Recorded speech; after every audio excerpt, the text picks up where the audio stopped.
god. Studio Bones, man.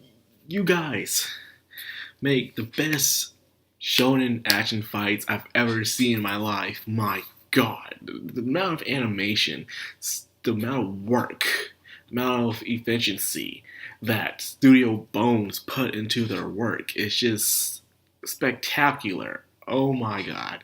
It's just watching it all. Just taking it all in, man. Every action scene, every frame rate. It's just beautiful, gorgeous. And I know there are certain directors who work on these fight scenes, and I heard about them before, but I'm not really good with names when it comes to directors and voice actors that well. I just know, the best thing I know is source material and studios. That's as far as I can get when it comes to research. But I could do more if I wanted to, but don't really care much for it. But damn, Studio Bones. It's like when you're reading a good manga and you wish it would become an anime. One of the main things that comes to my mind is when I see a good action manga is, man, wouldn't it be nice if Studio Bones animate this? Because just looking back on shows like this, it's one of the reasons why I really wish that One Punch Man was being animated by Studio Bones instead of JC Staff. As I said in the past, and I'll keep saying it again, JC Staff is only really good when it comes to adapting light novels. Then manga, they do a terrible job in my opinion when it comes to manga. But Studio Bones does an excellent job when it comes to shonen manga. If anything, they should have gave One Punch Man to this, but we're not talking about One Punch Man, we're talking about Mob Psycho right now, so I need to get off subject here. Well, back on subject. Claw is being turned around at this point, man. The bad guys are being defeated, the Ultimate Five are being crushed bit by bit. But it takes some effort, Some of them were destroyed by one-hit KOs, but others where it took some serious effort to beat them because they were no pushovers. Claw truly is more superior than Scar ever was. And to find out the secret between Scar, the reason why they were called Scar, was pretty interesting because you thought someone would call himself Scar because it's edgy, it's cool, it sounds evil, some of that edge stuff back in the good old 90s and early 2000s, I mean. Nope. To be called Scar because you're more considered to be damaged goods, meaning there are more failures to the more completed brand. It's like when you're doing retail and stuff, you mark down bad products, sometimes they'll mark an X or squiggly line around it to say that these are damaged goods, throw them away. So that's exactly what Scar was in a way. Like, they were still good. If you just take it home, it will still be good, but you can't give it out to the public audience as merchandise because that will be illegal. So therefore, Scar is considered to be those kind of goods, which sucks. They're probably painful to hear, but again, Scar themselves probably realized that ever since losing to Mob and the team from last season. They realized they weren't all that without their powers, and they need to improve on that, and they became better people. So I'm pretty sure they were well aware of that. So that's why they had to work together, where the Ultimate Five were pretty much in different groups, just fighting off people, which made more sense, because, they're the final product. But Shimazaki, oh my god, Shimazaki, man, a blind dude. It's always a blind dude. I remember one that back in the good old days, we're watching those terribly dubbed Chinese kung fu flicks, man. Like the Iron Monkey, Crouching Tiger, Hidden Dragon, all those kind of martial arts movies back in the day. And there was always a blind dude. And the blind dude was always one of the strongest inside of the show or movie. And anime has done it 2 tons of times. Somehow the blind dude, significantly strong. Automatically. Blind, you're relying on your senses. Even on Avatar Last Airbender, Toph was a very disgraced earthbender ever. And she was blind. So it's just this continuation of being blind makes you a total badass. Always. Same goes for Daredevil, It's a natural law when it comes to the fictional world. That being said, his powers were just frightening as hell. He could read opponents' movements, so no matter what you did, he would see it coming. Well, sense it coming, I guess. And the way they animate his fight, him just kicking everyone's ass, was just, oh my god.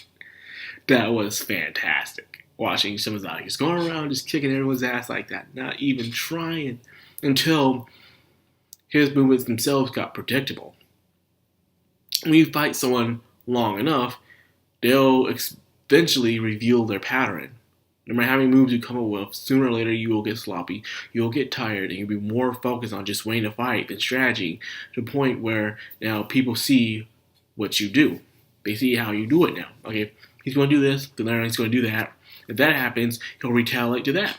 And so that's what happened in this fight. They literally saw what he was going to do next because he just kept doing it. He relied on his teleportation a little too much. Well, more than too much.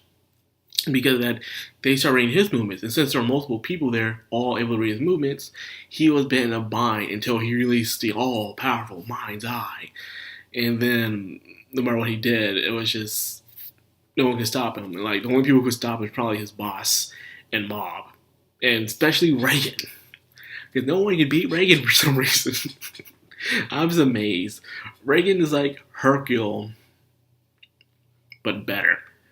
But let me be honest with you, I believe if Reagan fought Hercule, Hercule would win. But for some reason, Reagan is just that got that luck. He has that charisma behind him that makes people think, oh, he's a master. He's amazing. Everybody just calls him Master Reagan. All the experts have fallen. Which is very interesting because he has no psychic powers. But yet everyone looks up to Reagan. It's just hilarious how this normal dude who's really smart and cunning, everyone looks up to him like that. It's fantastic seeing that kind of scene. It's hilarious too. Because, you know, he sensed Mob coming, but since he was so focused on Mob, Reagan just came out of nowhere and just self-defense strikes. Self-defense strikes. Oh my gosh. So, I wonder if Reagan would make a good lawyer. He probably would. He definitely would make a great lawyer.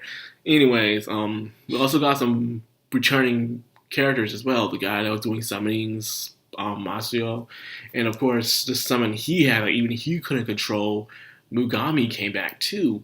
Mugami, of course, saying that he will watch over Mob, see how Mob will try to change things that come his way. Because he was very interested, because he already lost his faith in all of humanity, and thinking that if humans do bad things, they should just be punished, because he don't believe in change. But Mob does believe that. So when he was fighting on the Ultimate 5, even Mob was actually having kind of a hard time with him. That or Mob was probably holding back. But nonetheless, it was very interesting seeing that fight. So, yeah, it's true. Not everyone's going to be able to change just like that. Some people will change when they're near a near-death experience, but it determines how much they want to hold on to their pride and humiliation. Sometimes when people are on a near-death experience because of somebody else, and they do survive, they'll have a change of heart and say, okay, I'm going to change and stop being a bad guy. Or they're like, oh, this dude almost killed me. I want to get some revenge. Those are two options how people can go that direction. So, nonetheless, he'll probably change good. So far, all the guys who get beaten by Mob or any one of his friends get changed into a good guy. It's just a natural pattern in this show. But nonetheless, it's very interesting. Now, to talk about the big boss and his son. The big boss apparently claims himself to be the strongest Esper in the entire world. But is that true? I highly doubt that. I highly doubt he knew about Mob. So, which is hilarious how everyone just overlooks Mob, you know, he's traveling around the world. But they didn't bother traveling around in Japan to see if there's any strong Espers in Japan. Guess not. But nonetheless, he claims to be the most powerful as one, to the point that he's been saving up 20 years worth of power. And he's ready to release it all. It's like his son was saving up 3 months worth of power. And it's funny how, despite how these two are on opposing sides, they're much alike than they want to admit. Well, especially the son. He don't want to admit it because, you know, he's fighting for justice. But, nah. He totally has this feeling that the father and them are very much alike. Even with his exploding energy was not enough to beat this dude. So, I'm very interested in this fight. The fight against the final boss and his right-hand man. The dude with the umbrella. Who seems pretty naive. Like he acts like he might just have second thoughts and just betray the boss. But then at the very end, he's like, no way, I'm loyal to the boss. And that's just how it is. So I feel like they're trolling us a bit on that part. But nonetheless, yes, this was an excellent episode, man. It was just booming with so much action and development at the same time. It was a very excellent episode indeed. I can't wait for the next one next week. So anyway, that's all I got for this video. I hope you guys enjoy it. I hope you dig it. If you enjoy this content, you enjoy Mob Psycho, why not drop me a like, comment, and of course subscribe. And don't forget to hit that bell icon so you get notified every time I upload. This has been Madcrown on Manime, signing out.